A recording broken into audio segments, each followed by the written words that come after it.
Assalamualaikum warahmatullahi wabarakatuh.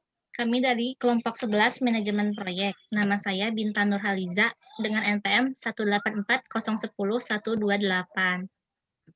Nama saya Bella Numaida, NPM 1840100208. Nama Kusmawan Bagja Safari, 1740100357. Saya Helmi Gunar Muhajir, NPM 1840100282. Pertama, di sini saya akan menjelaskan tentang fungsi, proses, dan sistematika perencanaan. Yang pertama yaitu fungsi perencanaan. Salah satu lingkup perencanaan adalah mengambil keputusan karena hal ini diperlakukan dalam proses memilih dan menentukan langkah yang akan datang. Suatu perencanaan yang tepat yang disusun secara sistematis dan memperhatikan faktor objektif akan dapat berfungsi sebagai berikut. A. Sarana komunikasi bagi semua pihak penyelenggara proyek. B. Dasar pengaturan alokasi sumber daya. C. Alat untuk mendorong perencanaan dan pelaksana melihat ke depan dan menyadari pentingnya unsur waktu. Dan D. Pegangan dan tolak ukur fungsi pengendalian. Sebaliknya, suatu perencanaan yang tidak tepat, tidak sistematis, dan tidak logis akan segera diikuti oleh adanya tumpang tindih dan kebingungan pengimplementasian. Lalu, yang kedua, ada proses dan perencanaan. Sering dikatakan bahwa proses perencanaan lebih penting daripada perencanaan itu sendiri karena pada proses perencanaan para pimpinan dan pelaksana dipaksa untuk ikut berpikir aktif dan bersuara mengenai kegiatan yang akan dilaksanakan yang menjadi tanggung jawabnya. Penyusunan suatu perencanaan yang lengkap sekurang-kurangnya meliputi yang pertama ada penentuan tujuan. Tujuan atau goal organisasi suatu perusahaan dapat diartikan sebagai sesuatu yang memberikan arah gerak segala kegiatan yang hendak dilakukan. Misalnya, tujuan perusahaan adalah meningkatkan nilai saham perusahaan di pasaran. Lalu yang B, penentuan sasaran. Sasaran adalah titik tertentu yang perlu dicapai bila organisasi tersebut ingin memenuhi tujuannya. Kegiatan proyek dapat digolongkan sebagai kegiatan dengan sasaran yang telah ditentukan dalam rangka mencapai tujuan perusahaan. Lalu, yang C ada pengkajian posisi awal terhadap tujuan. Pengkajian posisi dan situasi awal terhadap tujuan dan sasaran bertujuan untuk mengetahui sejauh mana kesiapan dan posisi organisasi saat awal terhadap sasaran. Misalnya, berapa besar sumber daya yang tersedia dalam bentuk dana, peralatan, dan tenaga. Selanjutnya, pemilihan alternatif. Dalam usaha meraih tujuan dan sasaran, tersedia berbagai pilihan tindakan atau cara. Umumnya ditempuh pilihan yang menjanjikan cara yang paling efisien dan ekonomis dari segi biaya. Lalu selanjutnya penyusunan rangkaian langkah untuk mencapai tujuan. Proses ini terdiri dari menetapkan langkah yang terbaik yang mungkin akan dilaksanakan setelah memperhatikan berbagai batasan. Kemudian, menyusunnya menjadi urutan dan rangkaian menuju suatu sasaran. Selanjutnya, saya akan menjelaskan tentang hierarki perencanaan.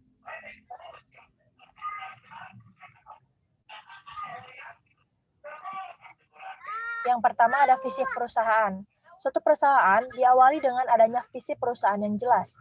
Visi tersebut sekurang-kurangnya harus dapat menjawab pertanyaan-pertanyaan mendasar seperti apa, jenis, dan kemana arah usaha atau bisnis yang akan dimasuki oleh organisasi atau perusahaan yang bersangkutan.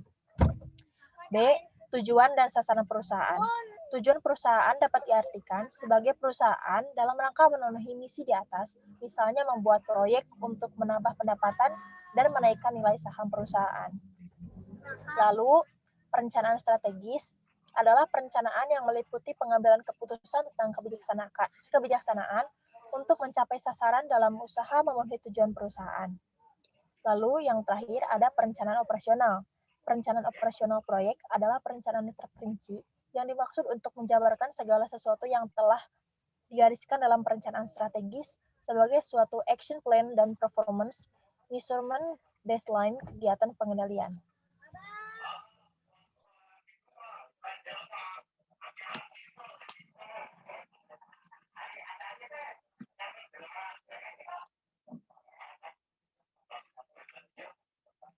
Selanjutnya bagian Bagja.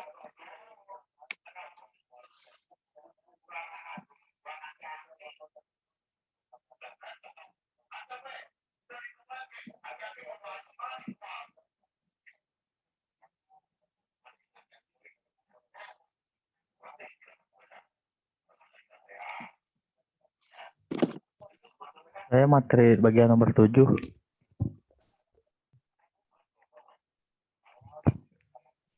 Kami Ya, selanjutnya saya perencanaan strategis proyek. Terdapat perencanaan dan keputusan yang dapat digolongkan sebagai perencanaan strategis. Antaranya yang terpenting adalah sebagai berikut, yaitu keputusan go or not to go, melakukan batasan atau definisi lingkup proyek, selanjutnya penentuan alokasi atau pembagian lingkup kerja, penyusunan strategi penyelenggaraan, dan filosofi desain.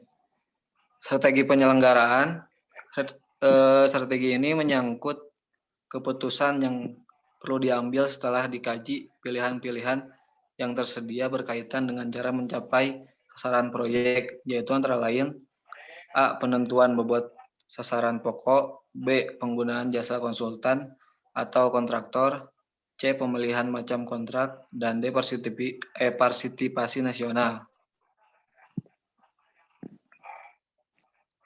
Selanjutnya, keputusan strategis barusan mempunyai pengaruh besar terhadap cara pengelolaan dan keberhasilan secara keseluruhan. Yang A, penentuan bobot sasaran pokok. Sasaran pokok proyek adalah lingkup, biaya, jadwal, dan mutu. Keempatnya berkaitan erat dan saling tarik-menarik dalam arti mengubah dimensi yang satu akan berakibat terhadap yang lain. Sepertinya itu mempertinggi standar mutu akan menaikkan biaya proyek, mempercepat jadwal penyelesaian pada umumnya akan menaikkan biaya. Selanjutnya yang B, penggunaan pasa kontraktor.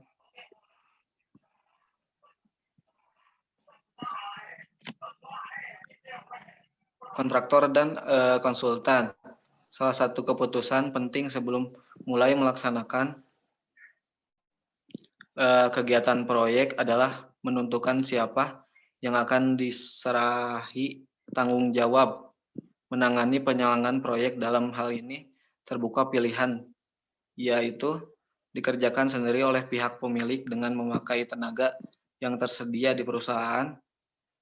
Selanjutnya menggunakan jasa konsultan dan menggunakan jasa kontraktor utama atau memanfaatkan kombinasi kemungkinan-kemungkinan yang di atas. Yang C, pemilihan jenis kontrak, hubungan kerja dan tanggung jawab antara pemilik dan kontraktor, utama untuk implementasi fisik proyek IMK diatur dalam proyek yang disetujui bersama.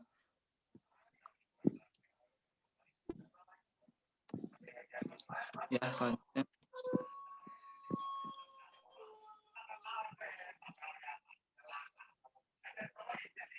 Yang D, partisipasi nasional dalam rangka meningkatkan kesejahteraan negeri. Seringkali pemerintah negara di mana lokasi proyek berada mempunyai kebijaksanaan yang bertujuan untuk memprioritaskan penggunaan tenaga maupun material dan negara tersebut. Yang E, terakhir, filosofi desain. Filosofi desain bermaksud merumuskan keterbatasan atau hambatan pada desain yang engineering setelah pihak pemilik proyek mempertimbangkan aspek ekonomi dan kebijakan yang lain. Dalam hal ini, seringkali kontraktor utama memiliki komentar maupun masukan yang perlu dipertimbangkan. Terdapat faktor efisiensi, keadilan, reliabilitas, dan fleksibilitas operasi, dan memelihara produk dan instansi akan menaikkan biaya proyek.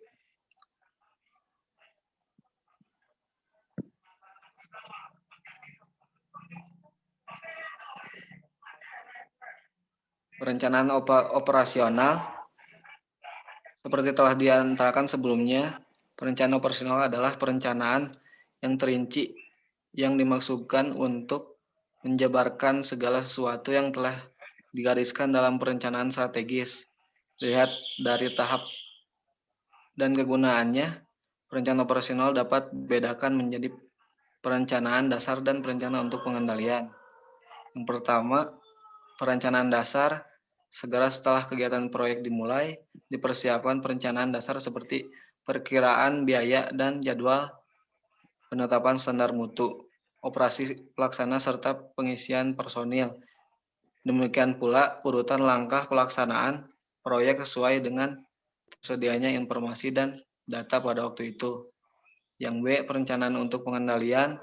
Tahap ini bila data-data informasi lebih banyak tersedia dan terkumpul, maka disusun perencanaan yang telah terinci lebih tebal akurasinya. Perencanaan ini digunakan manajemen sebagai alat pengendalian checklist perencanaan operasional. Ini berarti harus ada perencanaan mengenai lingkup proyek yang diuraikan menjadi paket kerja dengan cara menyusun SRK. Bagaimana kegiatan yang harus dilakukan, prosedur serta berbagai petunjuk pelaksanaan suatu kegiatan perlu dilaksanakan untuk maksud ini. Siapa yang akan melakukan kegiatan, yaitu harus tersusun organisasi serta pengisian personil yang masing-masing mengerti tugas dan tanggung jawabnya.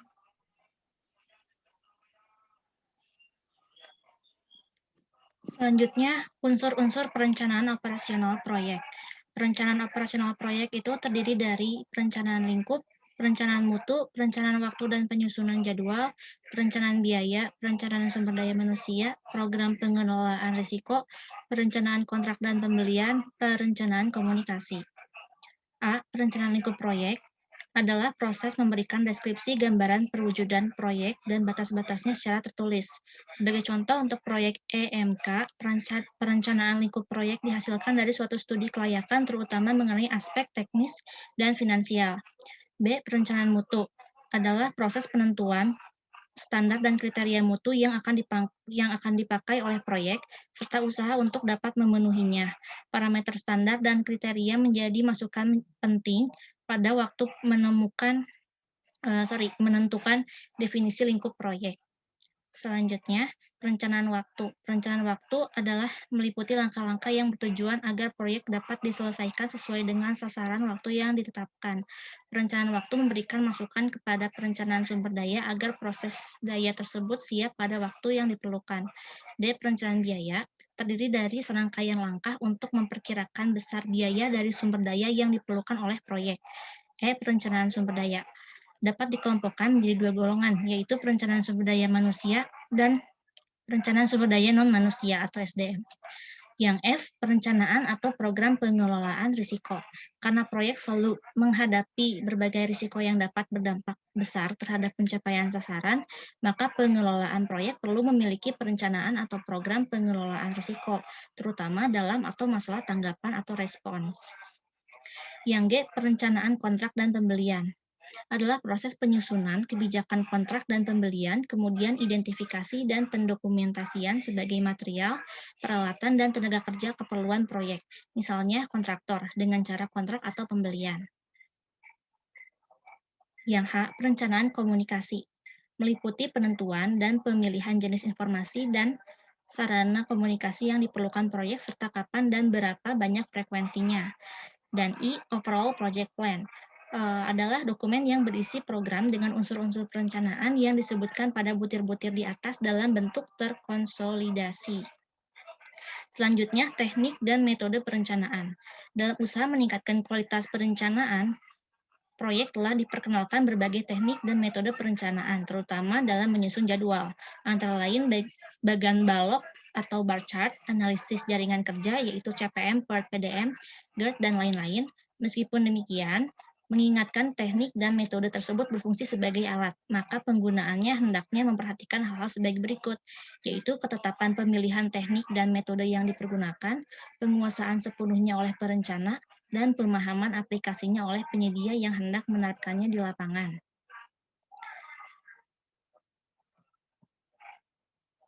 Lalu dikomunikasikan dengan yang bersangkutan. Bila dikomunikasikan dengan baik kepada para pinjaman dan atau anggota organisasi proyek yang bersangkutan, maka perencanaan itu baik, strategis maupun operasional akan mendorong mereka bekerja secara optimal. Yang A itu top down dan bottom up. Pendekatan top-down berarti perencanaan dimulai dari atas ke bawah. Di sini proyek digambarkan sebagai satu lingkup kegiatan utuh dari pekerjaan awal sampai penutupan dan ditentukan kurun waktu pelaksanaannya. Yang B, perencanaan yang efektif. Penyampaian perencanaan kepada semua pihak yang berkaitan dengannya. Bagi perencanaan strategis, para atasan yang memiliki posisi pimpinan pelaksana hendaknya mengerti dan menguasai sepenuhnya akan maksud dan arti perencanaan. Penjabaran perencanaan yang bersifat umum menjadi suatu action plan. Untuk proyek, penjabaran ini dikenal sebagai rencana implementasi proyek. Usahakan sejauh mungkin menggunakan parameter kuantitatif. Misalnya pada perencanaan jadwal proyek digunakan pencapaian milestone sebagai tolak ukur menilai kemajuan pekerjaan. Kemudian fungsi dan proses pengendalian. Telah disebutkan sebelumnya bahwa fungsi perencanaan bermaksud untuk meletakkan dasar sasaran proyek, yaitu jadwal, anggaran, dan mutu. Langkah selanjutnya adalah mengorganisir dan memimpin sumber daya perusahaan untuk mencapai sasaran tersebut. Untuk itu diperlukan suatu usaha yang bertujuan agar pekerjaan-pekerjaan dapat berjalan mencapai sasaran tanpa banyak penyimpangan yang berarti. Usaha ini dikenal sebagai pengendalian yang merupakan salah satu dari fungsi manajemen proyek. Adapun proses pengendalian terdiri dari berbagai langkah kegiatan yang dilakukan secara sistematis. Dalam hubungan ini, R.J. Mukler memberikan definisi sebagai berikut. Pengendalian adalah suatu usaha yang sistematis untuk menentukan standar yang sesuai dengan sasaran perencanaan, merancang sistem informasi, membandingkan pelaksanaan dengan standar, menganalisis kemungkinan adanya penyimpangan antara pelaksanaan dan standar, kemudian mengambil tindakan pembetulan yang diperlukan agar sumber daya digunakan secara efektif dan efisien dalam rangka mencapai sasaran. Bertitik tolak dari definisi di atas, maka proses pengendalian proyek dapat diuraikan menjadi langkah-langkah berikut. Yang pertama, menentukan sasaran. Seperti telah dijelaskan sebelumnya, sasaran pokok proyek adalah menghasilkan produk atau instalasi dengan batasan lingkup anggaran, jadwal, dan mutu yang telah ditentukan. Sasaran ini dihasilkan dari satu perencanaan dasar dan menjadi salah satu faktor pertimbangan utama dalam mengambil keputusan untuk melakukan investasi atau pembangunan proyek. Sehingga sasaran-sasaran tersebut merupakan tonggak tujuan dari kegiatan pengendalian. Yang kedua, menentukan standar dan kriteria sebagai patokan dalam rangka mencapai sasaran. Dalam usaha mencapai sasaran secara efektif dan efisien, perlu disusun suatu standar, kriteria, atau spesifikasi yang dipakai sebagai tolak ukur untuk membandingkan dan menganalisis hasil pekerjaan. Standar kriteria dan patokan yang dipilih ditentukan harus bersifat kuantitatif. Demikian pula metode pengukuran dan perhitungannya harus dapat memberikan indikasi terhadap pencapaian sasaran. Terdapat bermacam-macam standar dan kriteria, diantaranya adalah sebagai berikut. Yang pertama berupa satuan uang, seperti anggaran persatuan unit pekerja, anggaran pekerjaan per unit per jam, penyewaan alat per unit per jam, biaya angkut per ton per kilometer. Yang kedua berupa jadwal, misalnya waktu yang ditentukan untuk mencapai milestone. Yang ketiga berupa unit pekerjaan yang berhasil diselesaikan dan berupa standar mutu, kriteria, spesifikasi, misalnya yang berhubungan dengan kualitas material dan hasil uji coba peralatan. Yang ketiga, merancang atau menyusun sistem informasi, pemantauan, dan pelaporan hasil pelaksanaan pekerjaan. Satu hal yang perlu ditekankan dalam proses pengendalian proyek adalah perlunya suatu sistem informasi dan pengumpulan data yang mampu memberikan keterangan yang tepat, cepat, dan akurat. Sistem ini diperlukan untuk kegiatan-kegiatan pada butir, mengolahnya menjadi suatu bentuk informasi yang dapat dipakai untuk pengambilan keputusan. Suatu perangkat sistem informasi manajemen proyek, yaitu komputer yang dapat mengumpulkan, menganalisis, menyimpan data, dan memprosesnya menjadi suatu informasi yang diperlukan akan amat membantu proses pengendalian. Yang keempat, mengumpulkan data info hasil implementasi. Pada akhir suatu kurun waktu yang ditentukan, diadakan pelaporan dan pemeriksaan, pengukuran, dan pengumpulan data secara informasi hasil pelaksanaan pekerjaan yang memperoleh gambaran yang realistis.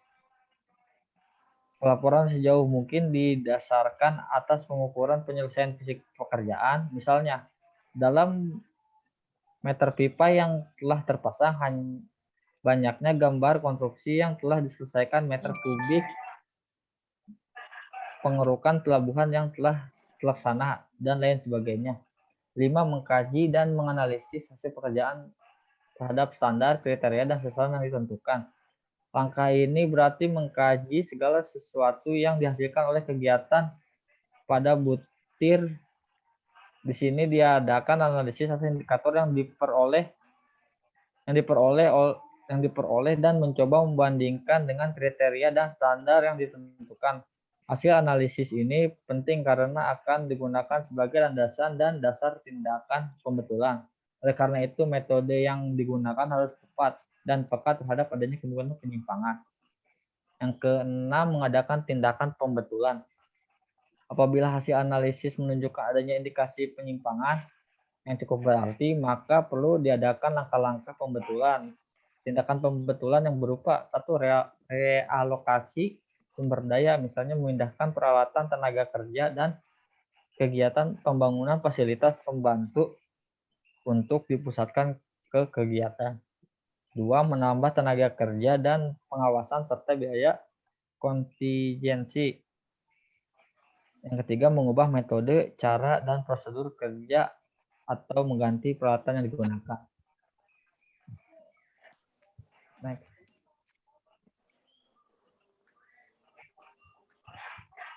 Selanjutnya, unsur dan objek pengendalian. Setelah mengetahui fungsi dan proses pengendalian proyek, langkah berikutnya adalah mengidentifikasi unsur-unsur serta objek pengendalian. Untuk proyek IMK, unsur-unsur pengendalian tersebut yang sekaligus juga merupakan sasaran proyek adalah lingkup biaya, jadwal, dan mutu. Sedangkan objek atau jenis kegiatan yang akan dikendalikan dapat dikelompokkan menjadi kegiatan engineering, pengadaan, konstruksi, dan subkontrak. Yang pertama, pengendalian lingkup. Pengendalian lingkup memperhatikan masalah terpenuhinya deliverable sesuai dengan definisi dan integritas lingkup yang dicantumkan dalam kontrak. Bila terjadi perubahan lingkup yang tidak dapat dihindari, maka pengendalian perlu dilaksanakan sesuai prosedur yang berlaku. 2. Pengendalian biaya. Pengendalian biaya memusatkan diri pada faktor kuantitas dan harga satuan komponen biaya. Demikian pula mengenai pemilihan waktu atau timing suatu ikatan pembelian, karena faktor-faktor tersebut sering menjadi sumber terjadinya variasi biaya. Adapun komponen biaya di atas dapat terdiri dari 1. Biaya kantor pusat dengan kegiatan utama, desain engineering, pengadaan material dan peralatan, biaya lapangan dengan kegiatan utama konstruksi, dan biaya subkontrak. 3. Pengendalian jadwal. Pengendalian jadwal atau waktu terpusat pada faktor berikut. 1. Bagi pemilik proyek, tercapainya sasaran seperti tercantum pada jadwal induk. 2. Bagi kontrak, tercapainya sasaran seperti pada kontrak IPK atau engineering pengadaan konstruksi. 3. Penyediaan sumber daya seperti material, peralatan, dan tenaga kerja. 4. Pengendalian mutu. Pengendalian mutu meliputi kegiatan yang berkaitan dengan pemantauan apakah proses dan hasil tertentu proyek tersebut memenuhi standar mutu yang bersangkutan, serta pengidentifikasian cara untuk mencegah terjadinya hasil yang tidak memuaskan. Selanjutnya, pengendalian proyek yang efektif dan tidak efektif. Suatu pengendalian proyek yang efektif ditandai oleh hal sebagai berikut. 1. Tepat waktu dan peka terhadap penyimpangan. Metode atau cara yang digunakan harus cukup peka sehingga dapat mengetahui adanya penyimpangan selagi masih awal. Dengan demikian dapat diadakan koreksi pada waktunya sebelum persoalan berkembang menjadi besar sehingga sulit untuk diadakan perbaikan. Yang kedua, bentuk tindakan yang diadakan tepat dan benar. Untuk maksud ini diperlukan kemampuan dan kecakapan menganalisis indikator secara akurat dan objektif. Yang ketiga, terpusat pada masalah atau titik yang sifatnya strategis. Dilihat dari segi penyelenggaraan proyek, dalam hal ini diperlukan kecakapan memilih titik atau masalah yang strategis agar penggunaan waktu dan tenaga dapat efisien. Yang ketiga, mampu mengetengahkan dan mengkomunikasikan masalah dan penemuan sehingga dapat menarik perhatian pimpinan maupun pelaksanaan proyek yang bersangkutan agar tindakan koreksi yang diperlukan segera dapat dilaksanakan. Setiap kali dijumpai suatu pengendalian proyek tidak membuahkan hasil yang diharapkan secara umum, penyebabnya adalah hal sebagai berikut. Yang pertama, karakteristik proyek.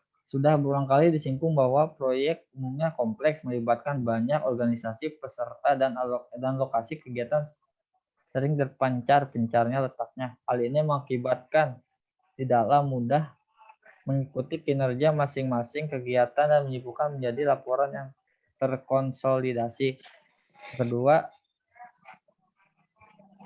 masalah komunikasi dan koordinasi semakin bertambah dengan besarnya jumlah peserta dan terpancarnya lokasi. Yang kedua, kualitas informasi. Laporan yang tidak tepat pada waktunya dapat dipindai. Memilih materi akan banyak mengurangi faedah suatu informasi. Ditambah lagi dengan biaya didasarkan atas informasi atau sumber daya yang kurang kompeten.